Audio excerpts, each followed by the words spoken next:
I am rewatching Romance is a Bonus Book, and in this video, you are going to get a brief discussion on why the characters Song Hae-rin and Seo-joon are standout second leads in K-drama land. Hello and welcome. You are watching the Drama Notes with Porama. That's me, that's my name. I have not been around for a month, and I've forgotten how to do this.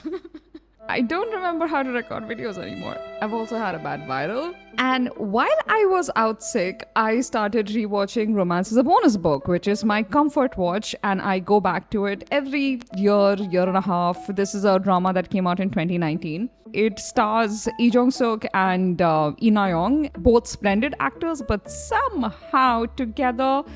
This is one of my favorite Friends to Lovers dramas, but also this is a literary drama. Like, there are books everywhere, there are publishing anecdotes, conflicts are around whether a book gets published or not. It's a very dramatic publishing house, but it's wonderful. The characters are really well fleshed out. This is a really lovely drama overall. But in this particular video, we are going to be talking about Song Hae-rin, played by Eugene Jung, and Seo-joon, played by Wi Ha-jun, who are both somewhat standard examples of how second leads in Dramaland are cast into a story. But what is different about them in Romance is a Bonus Book is how the drama treats them, in that they and their stories are treated with respect and kindness. So, before I dive into what makes their story special, let's briefly talk about how second leads are usually treated in Dramaland. Like, what is the purpose of a second male lead and a second female lead? We know the tropiest version. The tropiest version is one where the second male lead and the second female lead have very little to do with each other. They may be barely aware of each other or even hostile towards each other. Their sole purpose is to A, be romantic rivals for the main leads, B, make the main leads look great in comparison, and C, be a catalyst for the romance to intensify for the main leads. Basically, their entire existence is justified by the romance of the main lead. If the romance of the main leads did not exist, these two have like no use. They're just useless, pointless, completely. Brief segue. You know how back in the olden days of like early 2010s or even the 20s, you had the humble female lead contrasted with like the chaebol princess second female lead, where she would be extremely entitled and just assume that the male lead would choose her because they are of the same status. And of course, the male lead would be also a chaebol dude. So they would be like the perfect match on paper. But then the female lead would crop up and the male lead would be like, I'm going to go with like the humble, hardworking, poor girl instead. Because love.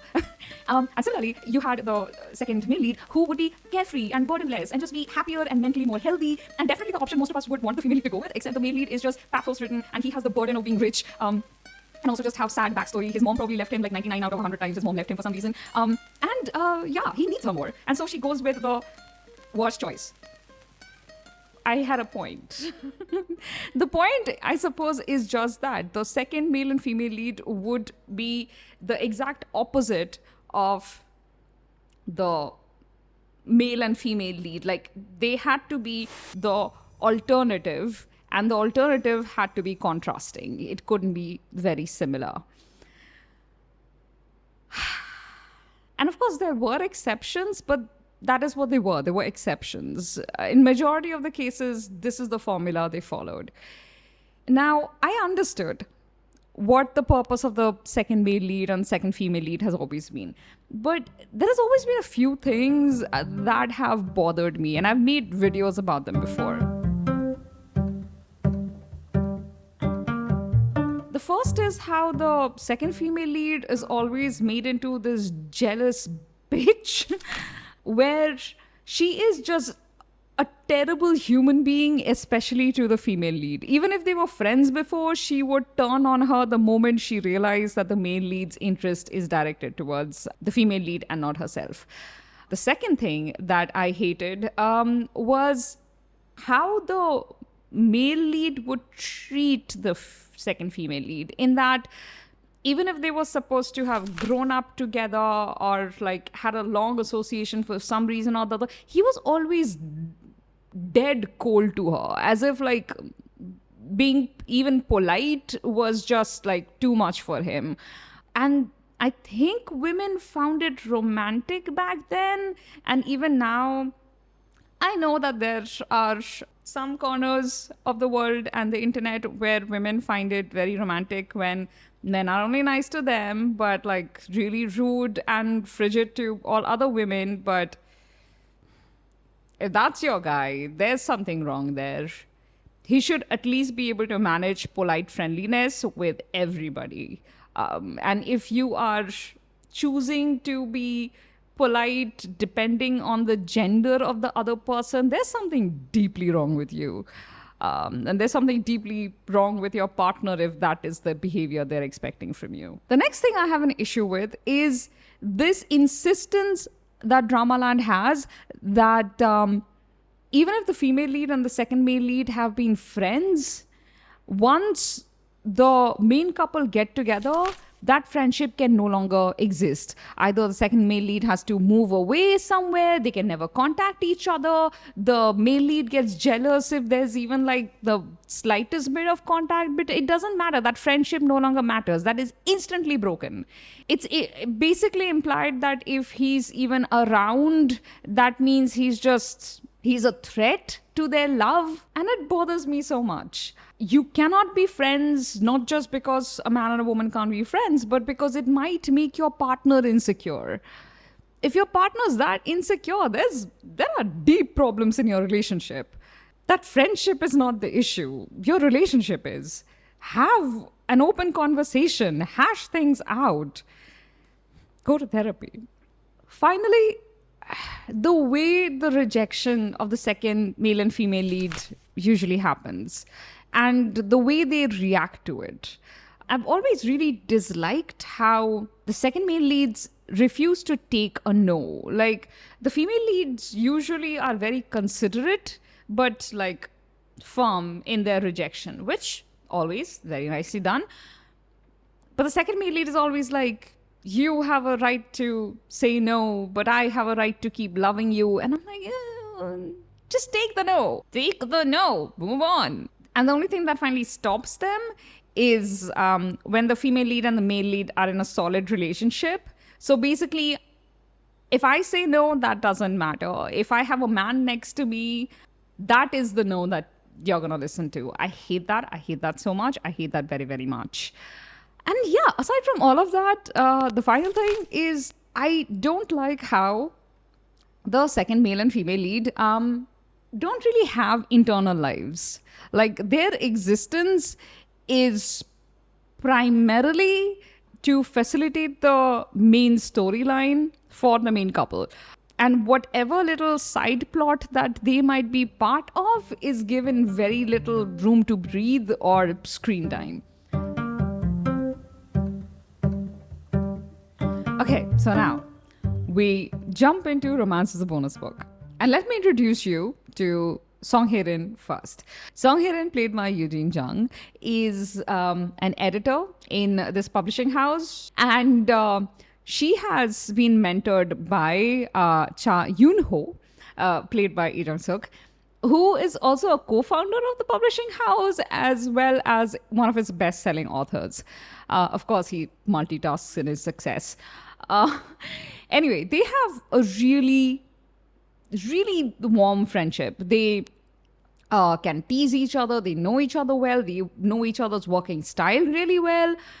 But also they have a very clear mentor-mentee relationship. Like, on the one hand, they are co-workers. On the other hand, if she does something wrong, he will call her out on it and she'll feel properly chastised about it. There is this other aspect to their relationship where she has had a crush on him for ages. But she's never quite been able to confess. Instead, what she's done is she's put her confessions in written form in these little colorful envelopes. And she's basically orchestrated these occasional visits to Cha Eun-ho's house in the middle of the night, very drunk, pretending that she's recovering from a breakup. And each time she's left those confession letters in his bookshelf. He has this lovely reading room slash study with a wall full of books, and she's just tucked them in between books that may not have been read in a while.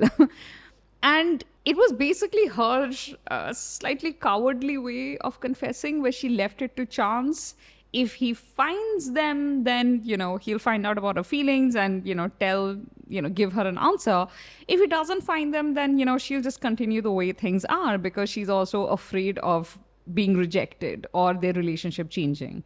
And from Cha Eun-ho's perspective, he knows about her feelings. He's read all of the letters, and she's left quite a few letters in his bookshelf.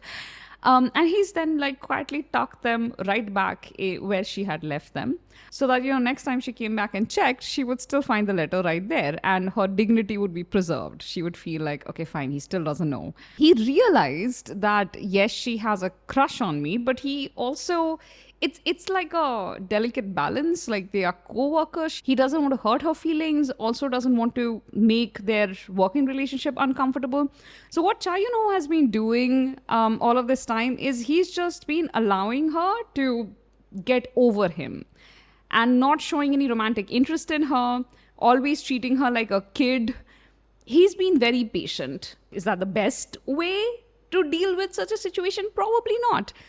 From Cha Eun-ho's perspective, he didn't really have anything rushing him. He didn't have a relationship where he felt strongly enough about the person that he needed to hurt Song Hae-rin and give her a firm rejection, until Kang, who is his childhood bestie plus his one true love.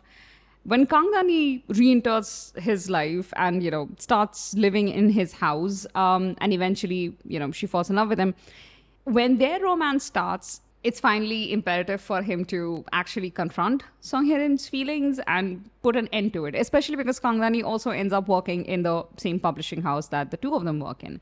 Okay, so let's talk about how the drama does things differently with Song Hae-rin. First, her friendship with Cha Eun-ho is genuine. Aside from her long crush on him, she genuinely respects him and does not feel entitled to his affection. There is no moment after Song Hae-rin finds out about his relationship with Kang where she goes, "How could you choose her over me? I'm so much better." The typical rant. There is no moment where she's ever rude to Kang or even the slightest bit hostile. She likes Kang a lot. At one point, when she is crying to somebody, I forget, some other character, after her heart is broken, she's wailing that it's so hard because she likes both of them so much. You genuinely cannot help but like Song Hae-rin. What is lovely is, even after her crush comes to an end and Cha Eun-ho gives her a definite answer in a literary way, also in a letter, just everything poetic and beautiful about this drama. Their relationship essentially doesn't change. She no longer crosses his boundaries. Obviously, she takes a no for a no. But also, at the end of the day, they still remain mentor-mentee, colleagues, and good friends. They can joke with each other.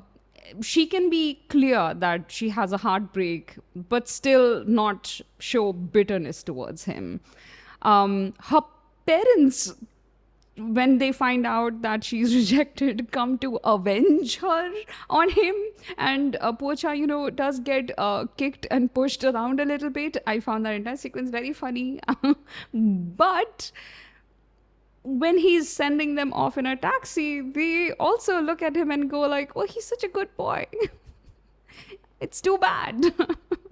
It just, there's everything sweet and warm about all of their relationships. And it remains that way. Nothing has to change. His equation with Song Hae-rin doesn't have to become cold and just end brutally.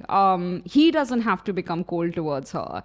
It's human and normal and healthy.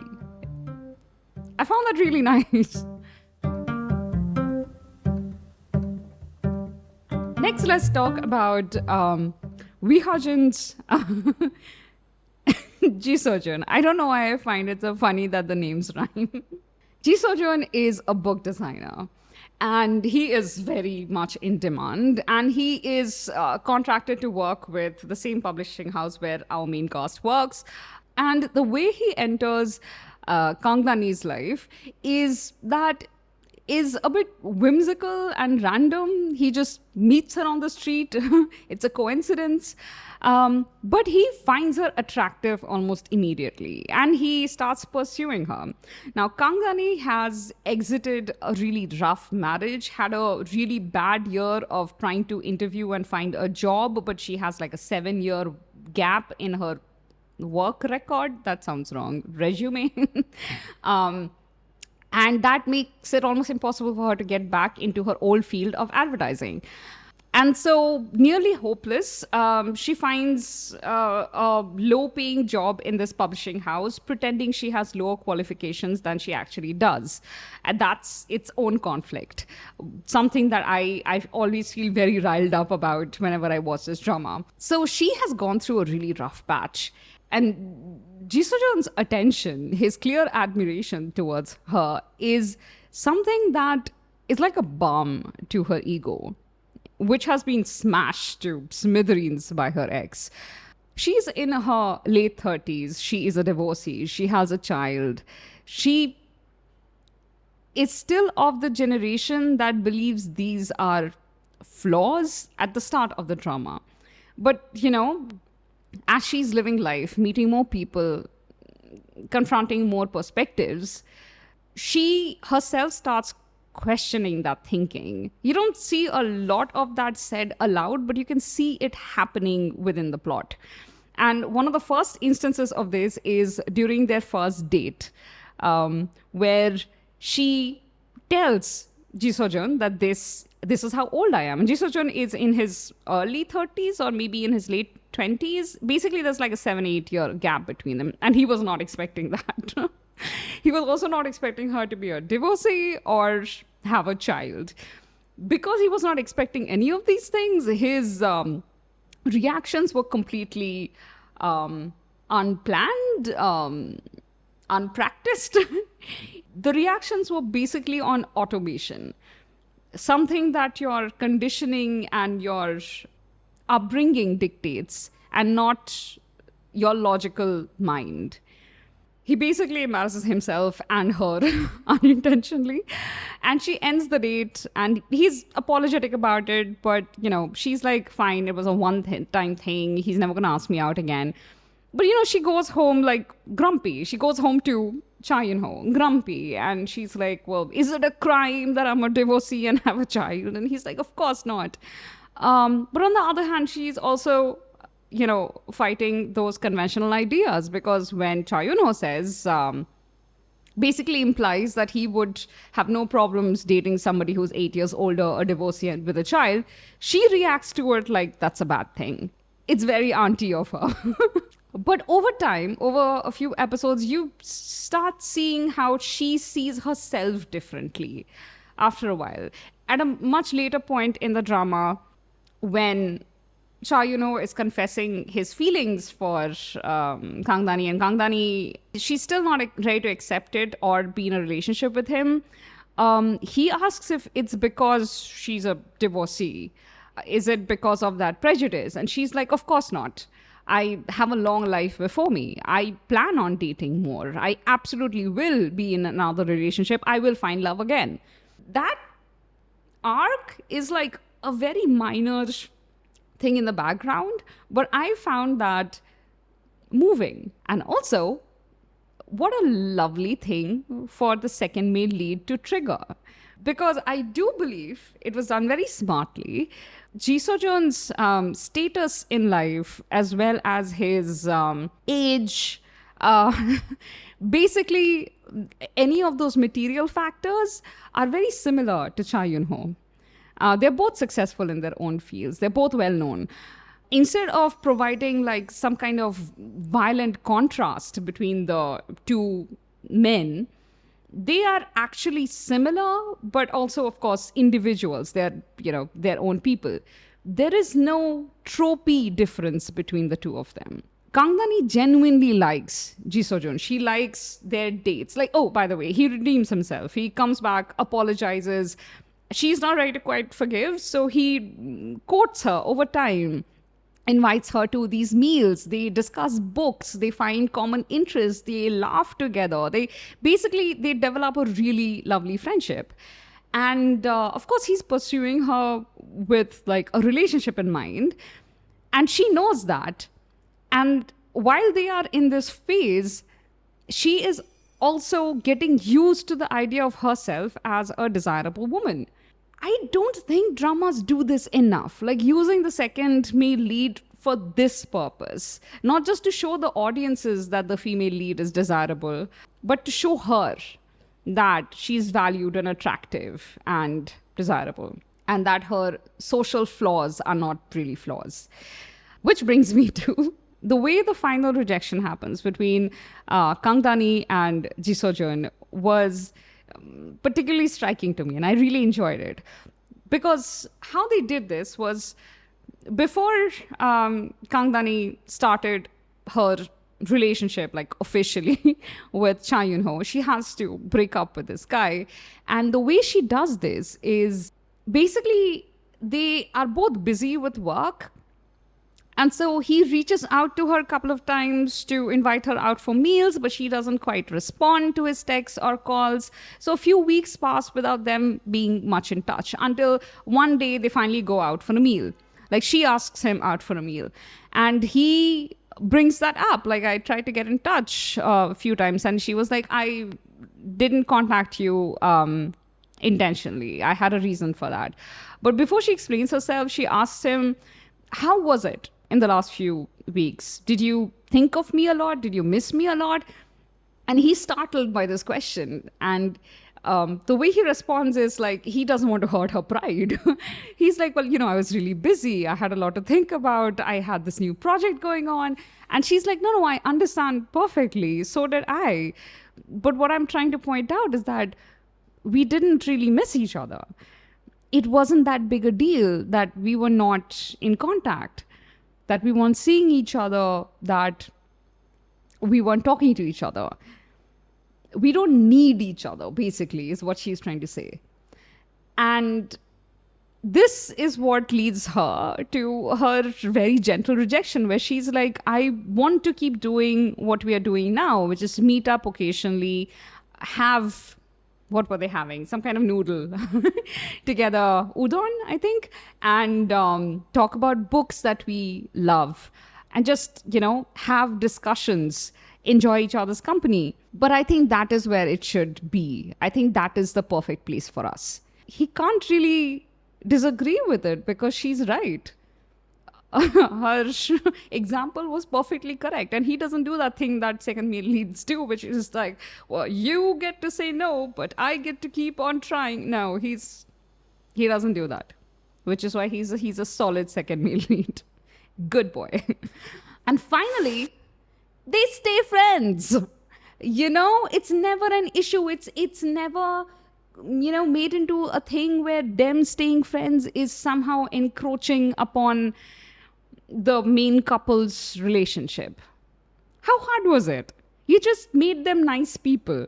Finally, the second male lead and the female lead having their own romance. Now, we have been seeing this happen more and more commonly in recent years, and I really love that, because yes, please give them something to be happy about. My God, they don't always have to be miserable and crying into their bowl. I won't say that Ji Seo-jun and Song Hae-rin's romance here was particularly standout, because it wasn't.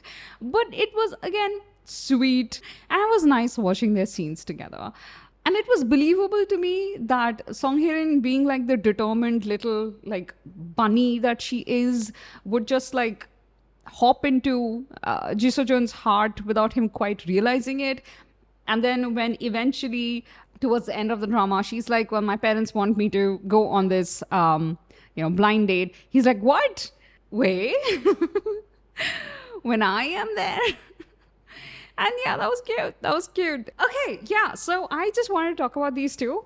And while doing so, I have also managed to talk about our main couple.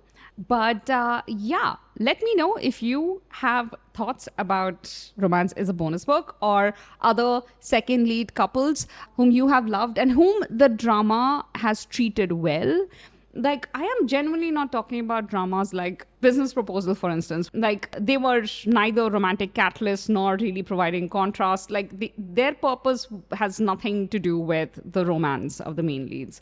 I'm talking about second leads in the traditional sense, the way they have been used in Romance as Bonus Book. So, if you have thoughts, other couples who've been treated well by Dramaland and I have forgotten about them, which is absolutely possible. There are too many dramas. The comment section is yours. Let me know. Okay, bye. I've spoken for so long. This was meant to be a short video. How did I make it so long? Bye.